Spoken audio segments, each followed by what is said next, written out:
សេចក្តីប្រកាសព័ត៌មានស្តីពីលទ្ធផលនៃកិច្ចប្រជុំសមាជរដ្ឋសភានិងព្រឹទ្ធសភាលើវិស័យកសិកម្មអគ្គលេខាធិការដ្ឋានសមាជរដ្ឋសភានិងព្រឹទ្ធសភាមានកិត្តិយសសូមជម្រាបជូនសាធារណជនមេត្តាជ្រាបថានៅព្រឹកថ្ងៃអង្គារ8កើតខែចេសឆ្នាំម្សាញ់សប្តាហ៍ស័កពុទ្ធសករាជ2569ត្រូវនឹងថ្ងៃទី3ខែមិថុនាឆ្នាំ2025វេលាម៉ោង 8:30 នាទីអង្គសមាជរដ្ឋសភានិងព្រឹទ្ធសភា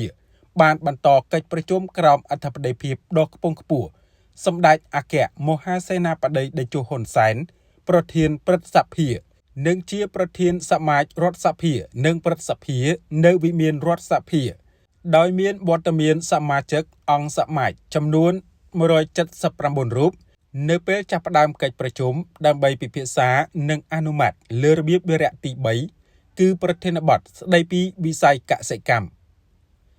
ឯកឧត្តមសន្តិបណ្ឌិតលយសុផាតតំណាងក្រុមជំនួយការគណៈកម្មាធិការសមាជរដ្ឋសភានិងព្រឹទ្ធសភា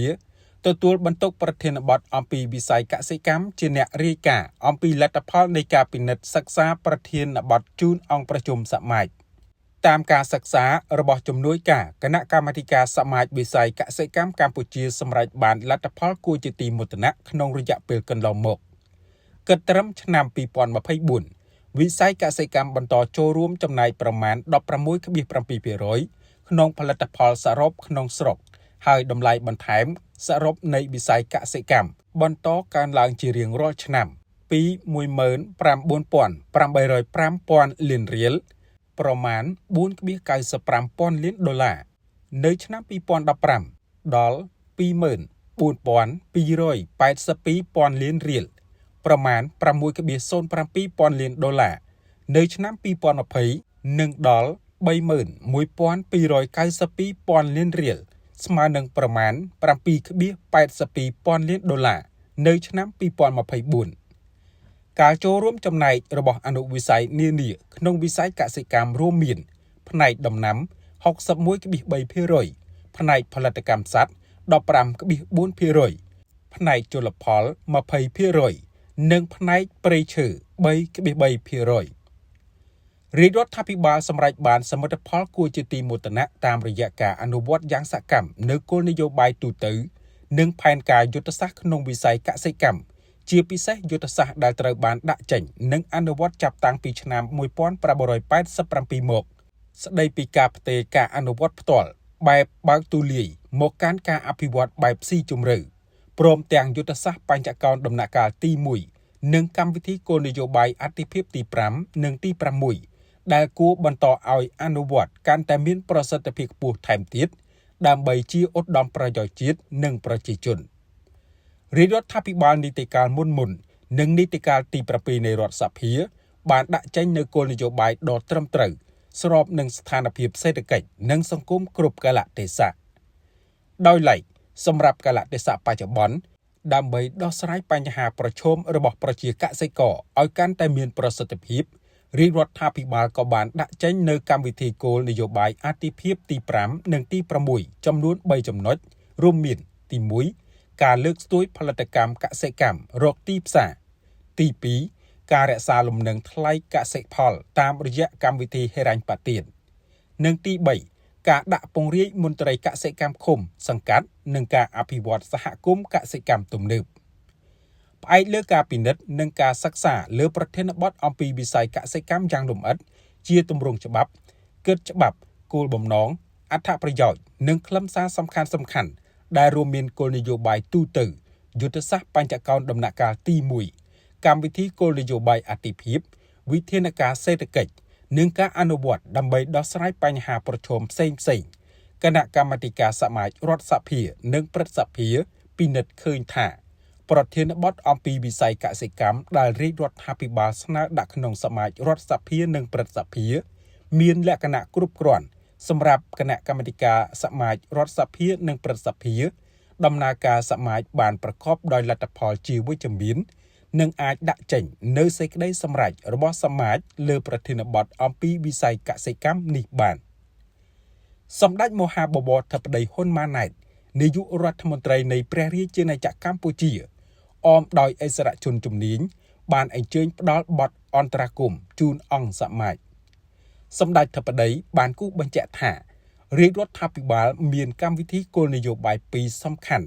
តាក់ទងវិស័យកសិកម្មគឺ1យន្តការសម្របសម្រួលនិងកម្មវិធីហេរញ្ញប្បទានសំដៅលើកស្ទួយផលិតកម្មរកទីផ្សារនិងការរក្សាលំនឹងថ្លៃកសិផលសំខាន់ៗក្នុងកម្រិតសមរម្យនិង2ការដាក់ពង្រាយមន្ត្រីកសិកម្មទៅគ្រប់ឃុំសង្កាត់ដែលមានសកម្មភាពនៅទូទាំងប្រទេសការរៀបចំសហគមន៍កសិកម្មនៅតាមទីជនបទដើម្បីបង្កើនល្បឿនអភិវឌ្ឍវិស័យកសិកម្មឲ្យក្លាយជាកម្លាំងចលករដ៏រឹងមាំនៅក្នុងការធានាសន្តិសុខស្បៀងការចូលរួមទ្រទ្រង់កំណើនសេដ្ឋកិច្ចនិងលើកកម្ពស់ជីវភាពរបស់ប្រជាពលរដ្ឋគោលនយោបាយវិស័យកសិកម្មបានផ្ដល់ផលប្រយោជន៍ដល់ប្រជាជនកម្ពុជាគ្រប់រូបដែលរួមមានទាំងអ្នករកទទួលទាននិងប្រជាកសិករអ្នកបង្កបង្កើនផលតាមរយៈការអនុវត្តគោលនយោបាយសាមញ្ញ4ចំណុចគឺមានហូបមានប្រើមានបាននិងមានរហូតផែនការយុទ្ធសាស្ត្រអភិវឌ្ឍវិស័យកសិកម្មឆ្នាំ2019-2023និងកម្មវិធីគោលនយោបាយអាទិភាព2ក្នុងចំណោមកម្មវិធីគោលនយោបាយអាទិភាពទាំង6របស់រាជរដ្ឋាភិបាលបានប្រកាសដាក់ឲ្យអនុវត្តជាផ្លូវការនៅថ្ងៃទី20ខែវិច្ឆិកាឆ្នាំ2023រាជរដ្ឋាភិបាលនៅតែបន្តយកចិត្តទុកដាក់និងផ្ដល់អាទិភាពខ្ពស់ដល់ការអភិវឌ្ឍវិស័យកសិកម្មដែលនៅតែជាវិស័យអាទិភាពនិងបន្តដើរតួនាទីសំខាន់ក្នុងការលើកស្ទួយជីវភាពប្រជាពលរដ្ឋនិងសេដ្ឋកិច្ចជាតិបើទោះបីសេដ្ឋកិច្ចកម្ពុជាកំពុងរីកចម្រើនលើគ្រប់វិស័យក៏ដោយជារួមវិស័យកសិកម្មនឹងនៅតែជាវិស័យយុទ្ធសាស្ត្រគន្លឹះសម្រាប់ធានាឲ្យបាននូវសន្តិសុខស្បៀងរបស់កម្ពុជាអង្គសមាជរដ្ឋសភានិងព្រឹទ្ធសភាបានពិភាក្សាអំពីគោលនយោបាយផែនការសកម្មភាពស្ថានភាពជាក់ស្ដែងបញ្ហាប្រឈមនិងដំណោះស្រាយពាក់ព័ន្ធនឹងវិស័យកសិកម្មដែលរាជរដ្ឋាភិបាលកំពុងអនុវត្តដោយមានសមាជិកអង្គសមាជចំនួន23រូបបានឡើងមានមតិបញ្ចេញយោបល់អង្គសមាជបានគាំទ្រទាំងស្រុងនៅផែនការយុទ្ធសាស្ត្រផែនការសកម្មភាពនិងវិធានការទាំងឡាយដែលបានអនុវត្តកន្លងមកថាស្របនឹងគោលនយោបាយយុទ្ធសាស្ត្របញ្ចកោណដំណាក់កាលទី1និងកម្មវិធីគោលនយោបាយអាទិភាពរបស់រាជរដ្ឋាភិបាលក្នុងវិស័យកសិកម្មដែលបានដាក់ចេញហើយដែលបម្រើដល់ផលប្រយោជន៍ជាក់ស្ដែងរបស់ប្រជាពលរដ្ឋទាំងមូលរួមទាំងប្រជាកសិករនិងអ្នកផលិតកែច្នៃដោយគិតគូរដល់និរន្តរភាពសេដ្ឋកិច្ចនិងបរិស្ថានជាមួយគ្នានេះអង្គសមាជរដ្ឋសភានិងព្រឹទ្ធសភាបានលើកទឹកចិត្តដល់រាជរដ្ឋាភិបាលឲ្យបន្តអនុវត្តគោលនយោបាយទូទៅយុទ្ធសាស្ត្របញ្ចកោណដំណាក់កាលទី1កម្មវិធីគោលនយោបាយអាទិភាពរបស់រាជរដ្ឋាភិបាលក្នុងវិស័យកសិកម្មនិងយុទ្ធសាស្ត្រដែលបានដាក់ចេញចាប់តាំងពីឆ្នាំ1987ស្ដីពីការផ្ទេរការអនុវត្តផ្ទាល់បែបបើកទូលាយមកកាន់ការអភិវឌ្ឍបែបស៊ីជម្រៅតាមរយៈការដោះស្រាយទឹកការបង្កើនការដាំដុះនិងការធ្វើប្រព័ន្ធវប្បកម្មលើផ្ទៃដីដែលមានដើម្បីឲ្យវិស័យកសិកម្មមានភាពធន់ទៅនឹងការប្រែប្រួលអាកាសធាតុនិងវិបត្តិខាងក្រៅបន្តធានាសន្តិសុខស្បៀងប្រកបដោយនិរន្តរភាព